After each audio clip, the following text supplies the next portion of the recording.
पश्चिमी इलाका है वहां पर भी है। इसके अलावा चाइना में भी, चीन में भी कई सारे इलाकों में इसकी वार्निंग दी गई है। न्यूजीलैंड, ऑस्ट्रेलिया, यहाँ तक इसकी वार्निंग जारी कर दी गई है। तो ये एक बड़ा भूकंप है, जैसा कि हम लगातार बता रहे हैं कि 8.7 तीव्रता का भूकंप कोई सामान्य घटना नहीं है। अगर हम देखें सन 1900 से जब से रिकॉर्ड है भूकंप के इतिहास का, तो ये अगर हम दर्ज किए गए भूकंपों में इसका आकलन करें तो 7वां या 8वें नंबर पर ये आता है। तो ये एक बहुत बड़ा भूकंप है जो कि इस समय जो केमचट्का रसिया के कोस्ट पर आया, वो जाहिर सी बात है एक बड़ी सुनामी की वार्निंग के साथ वो आया है। और कई जगहों पर जैसा आप बता रहे हैं कि सुनामी की तस्वीरें भी हमें दिखाई पड़ रही हैं और उनसे कितना नुकसान होगा, उससे कितने बड़े नुकसान की आशंका है, ये तमाम चीजों पर तो नजर है ही, लेकिन साथ ही साथ जो अभी सबसे बड़ी जिम्मेदारी है, सबसे बड़ी चुनौती है, वो चुनौती है कि किस तरीके से उन इलाकों में जो लोग फंसे हुए हैं उनको बाहर निकाला जाए। अगर हम इसकी तुलना करें जो भारत में सबसे बड़ी सुनामी अब तक आई थी 2004 दिसंबर में, उससे तो उस समय जो वो भूकंप की तीव्रता थी वो 9.1 थी, 8.7 है, यानी इससे थोड़ा बड़ा भूकंप था। और उससे कितनी बड़ी तबाही हुई थी हिंदुस्तान में, अंडमान निकोबार द्वीप समूह में, और साथ ही साथ जो इंडोनेशिया और साउथ ईस्ट एशिया के जो बहुत सारे देश हैं वहां पर उसका। कुणाल, एक चीज ये बताइएगा कि कैसे जो तीव्रता का भूकंप था, शुरू में 7.8 की जानकारी, यूएसएसडी से अपग्रेड करता है 8 में और अब उसे 8.8 रिक्टर तक का कहा गया था। वाकई ये भी दर्शाता है कि इसकी तीव्रता कितनी ज्यादा है कि यूएसएसडी आंकड़ों को 2 बार बदल चुका है। बिल्कुल, 8.7 तीव्रता का भूकंप जो है आमतौर पर ये बहुत सामान्य घटना नहीं है, जैसा कि मैं लगातार आपको बता रहा हूँ। और इसीलिए क्या होता है कि सबसे पहले जब भूकंप आता है तो एक शुरुआती उसका मैग्नीट्यूड, यानी शुरुआती उसकी कितनी तीव्रता है वो बताई जाती है। लेकिन जैसे जैसे, क्योंकि हर जगह मशीन्स लगी हुई हैं और हर जगह उसकी तीव्रता बिल्कुल वेरीफाई की जाती है, री-वेरीफाई की जाती है, तो पहले 8.7 तक आया और अब 8.8 तक की तीव्रता बताई जा रही है। तो ये जो एक भूकंप की तीव्रता है वो तो अपनी जगह है, लेकिन अब भूकंप का जो पूरी घटना थी वो बीत चुकी है। अब जो सबसे बड़ी चुनौती सामने है वो है सुनामी की, क्योंकि सुनामी उससे कहीं ज्यादा बड़ा खतरा लेकर के आता है। क्यों लेकर के आता है? 3 मीटर यानी लगभग 10 से 12 फुट। अगर आप ग्राउंड फ्लोर पर रहते हैं तो आपका पूरा ग्राउंड फ्लोर उस सुनामी की लहरों के नीचे दब जाएगा। और ये जो सुनामी आती है किसी भी तटीय इलाके में, वो 5 से लेकर 15 मिनट तक अपनी भयावह स्थिति में रहती है, सबसे ज्यादा होता है। और अपने दर्शकों को बताएं कि क्यों आखिरकार इस तरीके की सुनामी क्यों आती है। तो जैसे कि अगर मान लीजिए कि, ठीक है कुणाल, बने रहे हमारे साथ, कुछ तस्वीरें हम आपको दिखाते हैं, मैप के जरिए इसको समझाने की कोशिश करते हैं कि आखिर वो कौन कौन सा इलाका है जो इस सुनामी की चपेट में आया है। जापान से लेकर के रूस तक का, उसके तो ये किनारे आप देख रहे हैं, लेकिन इसके साथ साथ जो खतरा है सुनामी का वो अमेरिका के पश्चिम तटीय इलाकों का, जिसमें कि हवाई सबसे जाना माना शहर है, सबसे जाना माना भाग है, जहां पर ये जो लाल रेखाएं आप देख रहे हैं, इन लाल रेखाओं को आप समझिए कि यहां पर वो खतरा बरकरार है।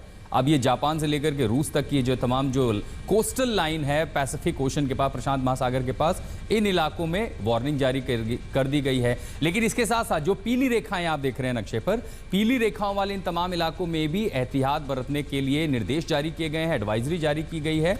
और जहां पर आप लाल रेखाएं जो आप देख रहे हैं, इनसे इन इलाकों में वार्निंग है, यानी तत्काल यहां पर इवैक्यूएशन ऑर्डर जारी कर दिए गए हैं। कुणाल, प्राथमिक तौर पर अभी जो जानकारी आ रही है, जो इवैक्यूएशन ऑर्डर्स हो रहे हैं, इनको कब तक के लिए स्टैंड बाय रखा गया है? कितने समय तक के लिए ये इवैक्यूएशन ऑर्डर जारी रहेगा?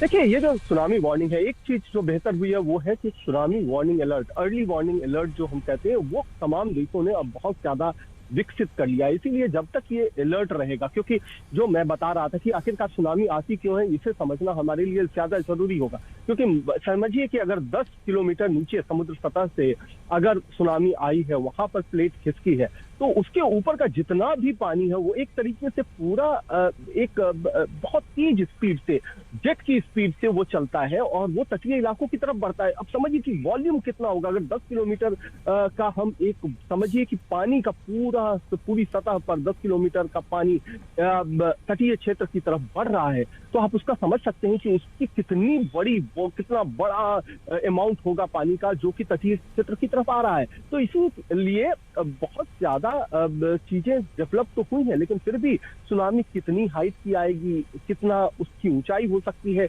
ये सब ठीक से बताना और बिल्कुल सही तरीके से सटीक बताना किसी भी सिस्टम के लिए उतना आसान नहीं होता है। इन सब में सबसे बेहतर बात यह कि कुणाल की जापान के पास जो अर्ली वार्निंग सिस्टम है वो कहते हैं कि सबसे एडवांस है, सबसे आधुनिक और सबसे ज्यादा भूकंप भी वो झेलता है, सबसे ज्यादा सुनामी की घटनाएं भी जापान झेलता है, और इसीलिए उनका अर्ली वार्निंग सिस्टम जो है उसने पहले ही बता दिया कि इन इलाकों में कुरील आइलैंड से लेकर के पूरा जो पैसिफिक कोस्टल लाइन है वहां आएगा, और सबसे पहले इवैक्यूएशन ऑर्डर जो है वो जापान की ओर से जारी किया गया। बिल्कुल, और ये जापान और साथ ही साथ अमेरिका का भी जो अलास्का क्षेत्र है ना, ये जो रिंग ऑफ फायर है जहां पर बहुत ज्यादा भूकंप की गतिविधियां होती हैं, साथ ही साथ ज्वालामुखी फटने की घटनाएं होती हैं। और कई सारे दर्शकों को मैं बताऊं कि कई लोग कहते हैं कि आखिरकार ये रिंग ऑफ फायर क्यों है, क्यों आता है यहाँ पर इतना भूकंप। जो भूकंप आया है वो 2 प्लेट्स हैं वहां पर, बहुत एक्टिव प्लेट्स है। एक तो पैसिफिक प्लेट है जो कि समुद्री प्लेट जिसको कहा जाता है, दूसरी तरफ यूएस प्लेट है, नॉर्दर्न अमेरिकन प्लेट जिसको जो है वो वहां पर एक तरह का सिनॉप्सिस हो रहा है, सिनॉप्टिक प्लेट्स कहा जाता है। वहां पर खिसकने की जो घटनाएं हैं बहुत ज्यादा होती हैं, और इसीलिए इसको ये जो पूरा रिंग है जो कि आपको पैसिफिक ओशन में दिखाई पड़ता है और साथ ही साथ नीचे आपको ऑस्ट्रेलिया न्यूजीलैंड तक आता है, ये सबसे ज्यादा संवेदनशील है भूकंप के लिहाज से। इसीलिए इन देशों में खासतौर पर अगर हम बात करें, जैसे आप बात कर रहे थे कि किस तरीके से जो संवेदनशीलता है वो सबसे ज्यादा जो है वो जापान में है, और साथ ही साथ जो साथ के देश लगे हुए हैं उनमें बहुत ज्यादा संवेदनशीलता दिखाई पड़ती है इस भूकंप को लेकर के। इसीलिए उन्होंने बहुत सारे अपने सिस्टम को डेवलप करके रखा हुआ है,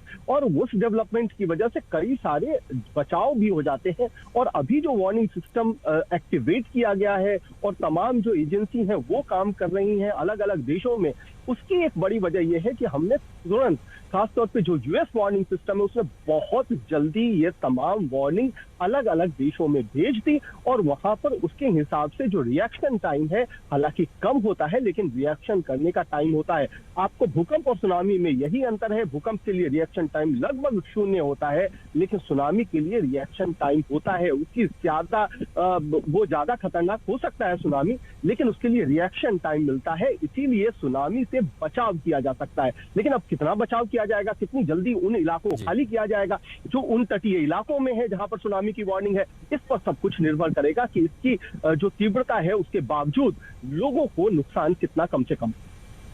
तो वो तस्वीरें में हम दिखा रहे हैं उन अलग अलग इलाकों पे जहां पर सुनामी का खतरा बरकरार है, खासकर रूस में हो, जापान में हो। 8.8 की तीव्रता से धरती हिली है। रूस के साथ साथ जापान के साथ और पश्चिम अमेरिका के कई इलाकों में भी, तटीय इलाकों में खासकर जहां पर हवाई है, फुकुशिमा न्यूक्लियर प्लांट खाली कराए गए। बड़ी खबर इस समय यह भी आ रही है, जापान में जो फुकुशिमा न्यूक्लियर प्लांट है वहां से एक बड़ी खबर आ रही है कि सुनामी के खतरे को देखते हुए फुकुशिमा न्यूक्लियर प्लांट को खाली करा लिया गया है। तो 8.8 तीव्रता का भूकंप, रूस जापान में झटके महसूस किए गए, सुनामी का खतरा जो आगे बढ़ रहा है पश्चिम अमेरिका के तटीय इलाकों की ओर।